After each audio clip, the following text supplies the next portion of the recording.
Assalamualaikum warahmatullahi wabarakatuh. Nama saya Naftalina Azganur. Di sini saya akan menjelaskan mengenai materi benzena dan turunannya.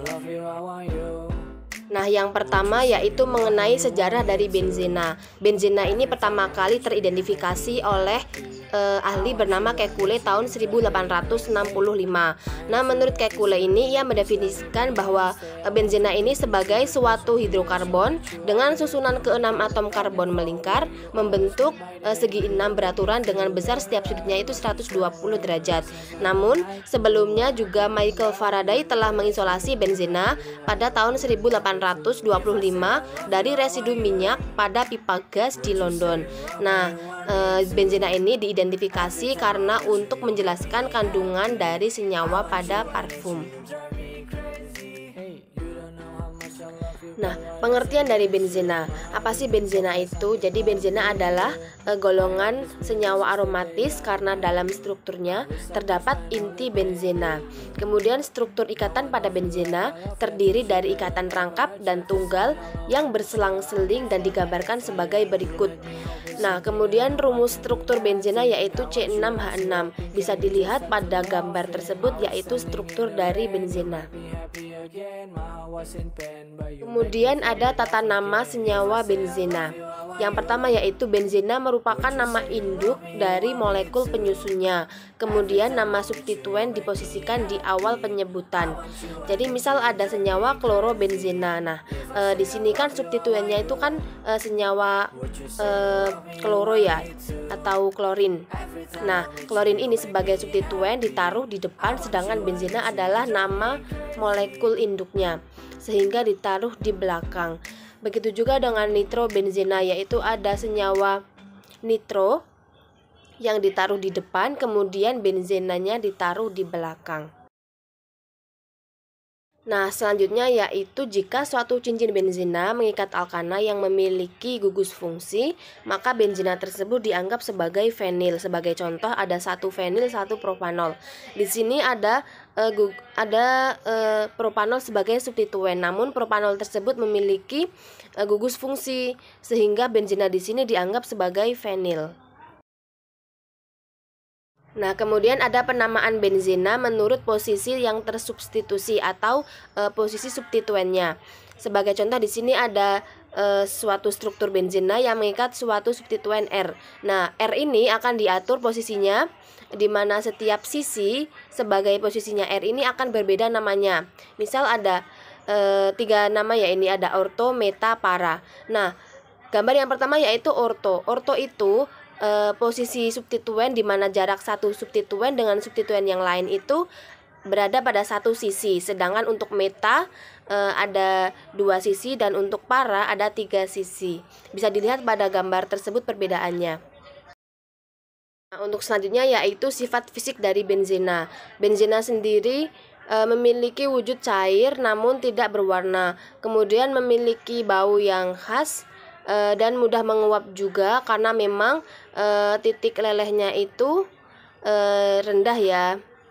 Kemudian ada sifat lagi larut dalam pelarut nonpolar.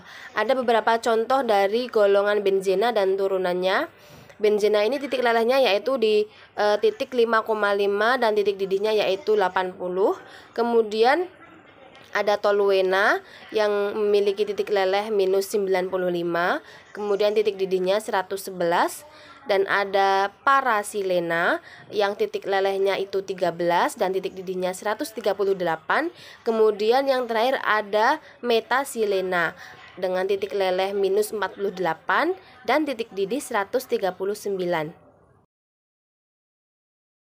Kemudian bagaimana dengan sifat kimia dari benzena? Nah, benzena ini memang cenderung berbahaya ya, karena yang pertama bersifat karsinogenik atau zat yang mengakibatkan tumbuhnya sel kanker pada tubuh.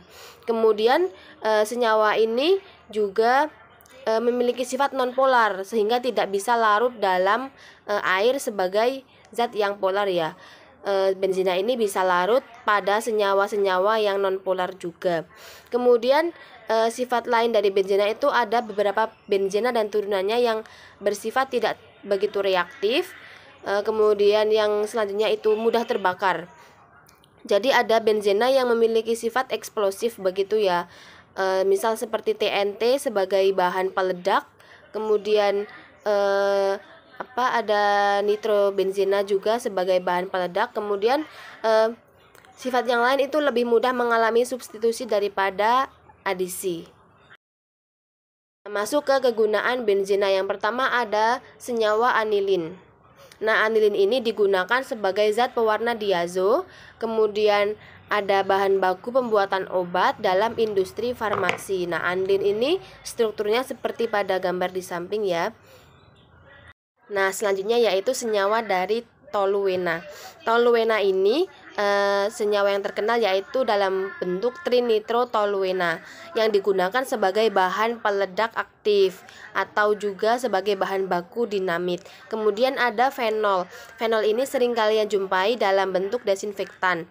Nah, desinfektan ini yang biasa digunakan yaitu sebagai karbol atau sebagai pembersih lantai atau porselen. Kemudian ada nitrobenzena. Nitrobenzena ini sama juga dengan TNT, kegunaannya juga sebagai bahan peledak, bisa digunakan juga sebagai pewangi sabun, kemudian pembuat anilin, ada juga sebagai pengkilap lantai. Lalu bagaimana sih dampak dari benzena? Yang pertama seperti sifatnya yaitu karsinogenik dalam paparan yang panjang. Kemudian ada penyebab leukemia juga. Kemudian ada mengakibatkan depresi pada sistem saraf.